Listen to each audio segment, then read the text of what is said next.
तर येवलेवाल्यापेक्षा बेकार शेरोशायरी आपल्याला येते असं जरांगे पाटील यांनी म्हटलेलं आहे। काही मराठा नेत्यांच्या शायरीपुढे टिकणार नाही असं देखील जरांगे पाटलांनी म्हणत छगन भुजबळांवर टीका केली। येवलेवाल्यापेक्षा बेकार शेरशायरी येते आपल्याला 4-5 जणाला। आपल्या मराठ्याचे 4-5 नेते इतके बेकार आहेत, याला तरी कागद घेऊन वाचत होता। मी बघितलं त्याला पुण्यात, दिल भर के को दिल भर गया मैं याद रखा काय म्हणत होता देऊ। आपले मराठ्याचे काही 4-5 नेते असे आहेत, त्याला शायरी शिवाय दुसरं काही येतच नाही।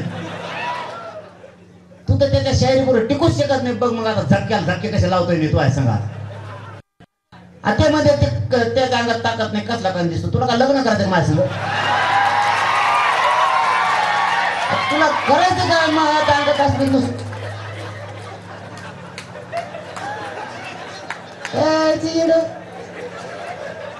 तू मोजितच करून मला काही कळणार? मला डॉक्टर मोजायला भेटत मला। तुला काय करायचं? मी आपला वाल कोणता असं नाही, मी आपला कसा असं, तुला काही हे नाही का? तुला म्हणलं मला एखादा बार उठून बाथरूमात न्यायचा म्हणून, तुला करायचं काय? तुला शिकत आहे कोण? हे बोलायचं कोण सांगत तुला?